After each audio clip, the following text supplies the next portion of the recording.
नमस्कार दोस्तों, मैं हूं सतीश। इस वीडियो में हम डिस्कशन करेंगे ग्रामोद्योग।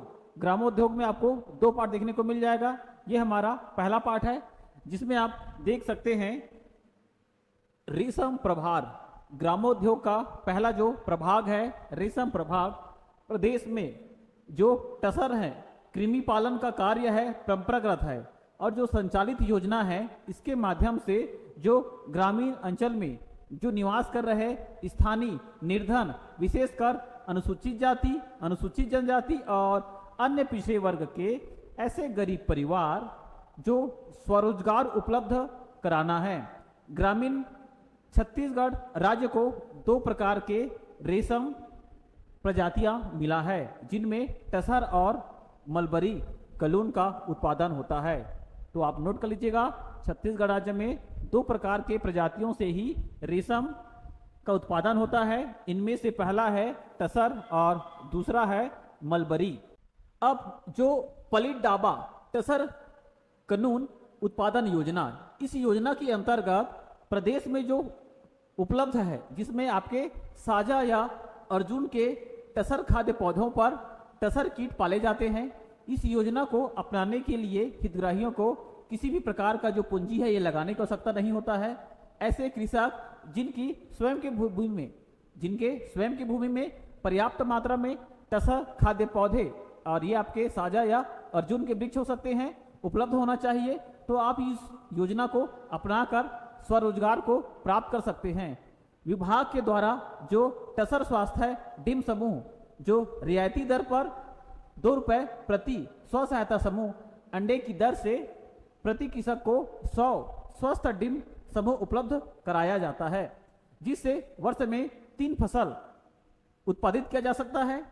प्रत्येक फसल में 8,000 से 10,000 टसर कोसा का उत्पादन कर 500 रुपए से 3,000 रुपए प्रति मूल्य कृषकों को प्रदान किया जाता है। उक्त योजना प्रदेश के 33 जिलों में संचालित है। 425 टसर कोसा बीज केंद्रों और नवीन राजस्व वन भूमि विस्तार केंद्र को चिन्हांकित कर वन क्षेत्रों की योजना को क्रियान्वित किया जा रहा है।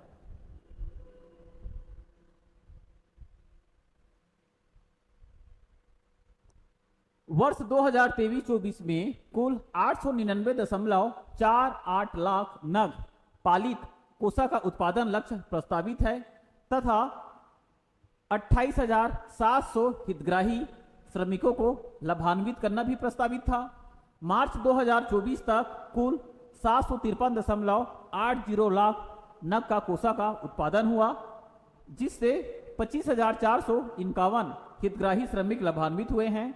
वर्ष 2024-25 में कुल 902.29 लाख नग पालित कोसा का उत्पादन लक्ष्य प्रस्तावित है तथा 27,727 हितग्राही श्रमिकों को लाभान्वित करने का प्रस्ताव है।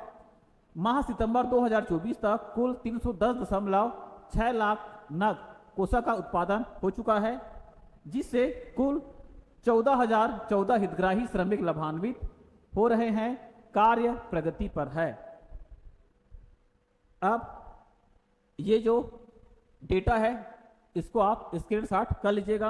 अब हम चलते हैं अगले पेज में। अब आप देख लीजिएगा, ये आपका सर्वेक्षण डाटा है जिसको प्रति वर्ष इसमें आप देख सकते हैं, इसमें कमी और बढ़ोतरी आपको देखने को मिल रहा है, जिसको आप स्क्रीनशॉट कर लीजिएगा। अब आप देख लीजिएगा, जो वर्ष 2023-24 में जो नैसर्गिक कानून का जो प्रस्तावित लक्ष्य है वो 1800 लाख नग कोसा संग्रहण का लक्ष्य प्रस्तावित है, जिससे 60,000 हितग्राही संग्राहक लाभान्वित करने का लक्ष्य है, जिससे 60,000 हितग्राही या संग्राहक लाभान्वित करने का लक्ष्य है। मार्च 2024 तक अनुमानित कुल 733.468 कोसा का संग्रहण हुआ है, जिससे 16,844 अनुमानित हितग्राही लाभान्वित हुए। वर्ष 2024-25 में कुल 717.97 लाख नग नैसर्गिक कोसा का उत्पादन लक्ष्य प्रस्तावित है और 23,932 हितग्राही लाभान्वित करना प्रस्तावित है। माह सितंबर 2024 तक कुल 266.513 लाख नग कोसा का संग्रहण हो चुका है, जिससे 9,277 हितग्राही श्रमिक लाभान्वित हो रहे हैं। कार्य अभी भी प्रगति पर है।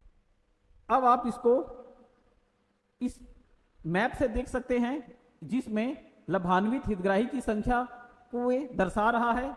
ये जो आपका ब्लैक लाइन है लगाए गए कैंप की संख्या है, और ये जो आपका रेड लाइन है नैसर्गिक कानून उत्पादन लाख नग प्रति के हिसाब से इसको इस डेटा में देख सकते हैं। अब आप देख सकते हैं कि ये जो आपका तसर धागा करण योजना है, प्रदेश के विभिन्न जिलों में 2023-24 में सांख्यिकीय आधार पर 494.920 मीट्रिक टन तसर का रॉ सिल्क एवं स्पन सिल्क उत्पादन किया जाना प्रस्तावित था। ये मार्च 2024 तक कुल 207.675 मीट्रिक टन रॉ ये जो मटेरियल है जिनमें सिल्क का उत्पादन सांख्यिकीय आधारित है। वर्ष 2024-25 में सांख्यिकीय आधार पर 278.937 मीट्रिक टन टसर रा मतलब आपका ये मटेरियल है, ये सिल्क और स्पन सिल्क उत्पादन किया जाना प्रस्तावित है। अब माह सितंबर 2024 तक कुल 99.903 मीट्रिक टन रॉ सिल्क का उत्पादन सांख्यिकीय आधारित कार्य प्रगति पर है। इसका भी विवरण आप देख सकते हैं कि साल दर साल इसमें जो उत्पादन में जो हमें कमी देखने को मिल रहा है। कारण हो सकता है कि जो पारिश्रमिक है ये इनको सही तरीके से नहीं मिल रहा होगा इस लाख उत्पादन में हितग्राहियों को। इस कारण से इस योजना के अंतर्गत ज़्यादा जो कृषक है ये अपना रुझान नहीं दे पा रहे हैं। अब आप देख लीजिएगा अगला जो आपका मलबरी रेशम विकास और विस्तार योजना, प्रदेश में 68 रेशम केंद्र, 19 कानून बैंक, 4 यार्न बैंक संचालित है। 2023-24 में 70,361 किलोग्राम लक्ष्य प्रस्तावित था। कुल 2,955 हितग्राही और श्रमिकों को लाभान्वित करने का भी लक्ष्य प्रस्तावित किया गया था। मार्च अब आप देख लीजिएगा मार्च 2024 तक कुल 59,529 किलोग्राम कोसा का उत्पादन हुआ, जिससे 2,651 श्रमिक लाभान्वित हुए। वर्ष 2024-25 में 72,180 किलोग्राम का लक्ष्य प्रस्तावित है, जिससे कुल 3,034 हितग्राही श्रमिकों को लाभान्वित करने का लक्ष्य प्रस्तावित है। सितंबर 2024 तक कुल 16,272 किलोग्राम कोसा का उत्पादन हुआ है, जिससे 1,688 जो हितग्राही हैं श्रमिक है ये लाभान्वित हुए हैं। कार्य अभी भी आप देख लीजिएगा कि जो आपका विगत वर्षों में जो पालित मलबरी है कानून का जो उत्पादन है ये साल दर साल आपको इसमें कमी है ये देखने को मिल रहा होगा। अब इसका कारण है ये रेशम विभाग ही बता पाएंगे।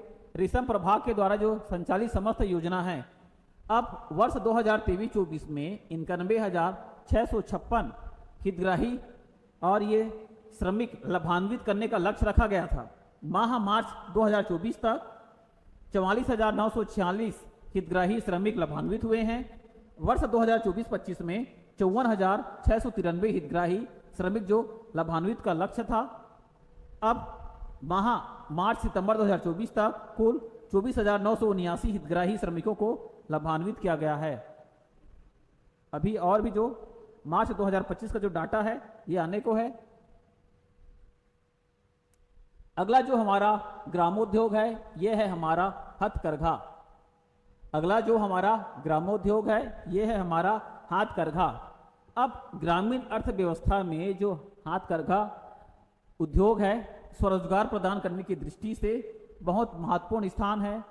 यह जो उद्योग है हाथकरघा बुनाई के परंपरागत धरोहर को अणुछन बनाए रखने के साथ ही बुनकर के समुदाय के सामाजिक सांस्कृतिक परंपराओं को प्रतिबिंबित करता है। छत्तीसगढ़ राज्य में लगभग 20,100 करघों पर लगभग 60,300 बुनकर चाहे प्रत्यक्ष हो चाहे अप्रत्यक्ष रूप से रोजगार में संलग्न हैं। राज्य जांजगीर चांपा और जिला रायगढ़ कोसा वस्त्र उत्पादक क्षेत्र हैं। रायपुर, दुर्ग, बिलासपुर, राजनांदगांव, महासमुंद, कवर्धा, धमतरी, अंबिकापुर, जगदलपुर सूती वस्त्र उत्पादक क्षेत्र हैं। राज्य के कोसा वस्त्र जगदलपुर के परंपरागत वस्त्र राष्ट्रीय एवं अंतर्राष्ट्रीय स्तर पर विख्यात है। अब इस तालिका में जो डेटा है इसको आप स्क्रीनशॉट कर लीजिएगा। अब हम आगे बढ़ते हैं नेशनल हैंडलूम एक्सपो और हथकरघा प्रदर्शनी। राज्य में प्रदेश के हथकरघों पर उत्पादित काटन कोसा वस्त्र का जो उत्पादन है विक्रय को बढ़ावा देने के लिए प्रतिवर्ष जिलों में हाथकरघा प्रदर्शनी का आयोजन किया जाता है। हाथकरघा वस्त्र प्रदर्शनी का आयोजन राष्ट्रीय आदिवासी महोत्सव और छत्तीसगढ़ राज्योत्सव 2022 का आयोजन साइंस कॉलेज के मैदान में दिनांक 1 नवंबर 2022 से 3 नवंबर 2022 के बीच किया गया था। प्रदेश में बलौदाबाजार, प्रदेश के बाहर उज्जैन, अमरावती और वर्धा, महाराष्ट्र प्रदर्शनी का आयोजन किया गया। उक्त प्रदर्शनियों में कुल राशि 225.63 लाख के हाथकरघा वस्त्रों का विक्रय हुआ है। और ये डाटा है जिसको आप कैप्चर कर लीजिएगा। अब आप देख लीजिएगा जो राष्ट्रीय विभागों में हाथकरघा वस्त्र का जो प्रदाय है, राष्ट्रीय विभागों में हाथकरघा वस्त्र प्रदाय अब छत्तीसगढ़ राज्य हाथकरघा विकास और विपणन सहकारी संघ के द्वारा प्रदेश के बुनकर सहकारी समितियों के माध्यम से शासकीय वस्त्र प्रदान योजना के अंतर्गत वस्त्र का जो उत्पादन है इस कार्यक्रम को संचालित किया जा रहा है। इस योजना के अंतर्गत जो शासकीय विभागों में लगने वाले वस्त्रों की जो आपूर्ति है प्रदेश के हाथकरघा बुनकरों के उत्पादन कराकर ही किया जा रहा है। इस योजना से राज्य के बुनकरों को नियमित रोजगार सुलभ हुआ है। छत्तीसगढ़ खादी और ग्रामोद्योग बोर्ड। छत्तीसगढ़ राज्य में खादी और ग्रामोद्योग बोर्ड का मुख्य उद्देश्य है ग्रामीण अंचलों में खादी और ग्रामोद्योग की इकाई को स्थापना कराना, उन्नत तकनीक के द्वारा प्रशिक्षण प्रदान कर कारीगरों और दस्तकारों का सूत काटने वाली महिलाओं को रोजगार के व्यापक अवसर सृजित करना बोर्ड का प्रमुख रूप से क्रियान्वित किया जा रहा है। योजनाओं का ब्यौरा इस प्रकार से है। पहला जो आपका कार्यक्रम है मुख्यमंत्री रोजगार सृजन कार्यक्रम CMEGP। अब छत्तीसगढ़ का जो खादी और ग्रामोद्योग बोर्ड है इसके जो संचालित है परिवार मूलक योजना को संशोधित कर मुख्यमंत्री रोजगार सृजन कार्यक्रम नवीन योजना का स्वीकृति प्रदान कर दिया गया है। योजना के जो अंतर्गत है परियोजना का जो लागत है परियोजना का लागत राशि सेवा क्षेत्र रुपए 1 लाख और विनिर्माण क्षेत्र 3 लाख तथा अनुदान राशि की सीमा 35%, जिसमें लाभार्थी के द्वारा 5% स्वयं का अंशदान विनियोजित कराना होगा। इस योजना के अंतर्गत ग्रामीण क्षेत्र के अनुसूचित जाति, अनुसूचित जनजाति, अन्य पिछड़ा वर्ग के लोगों को ग्रामोद्योग की इकाइयों स्थापना कराकर स्वरोजगार लगाने हेतु लाभान्वित किया जाता है। और ये जो डेटा है आप देख लीजिएगा। तो इस प्रकार से ये जो पहला पार्ट हो चुका है कंप्लीट। दूसरे पार्ट में आपको ग्रामोद्योग के और भी योजनाओं के बारे में जानकारी देखने को मिल जाएगा।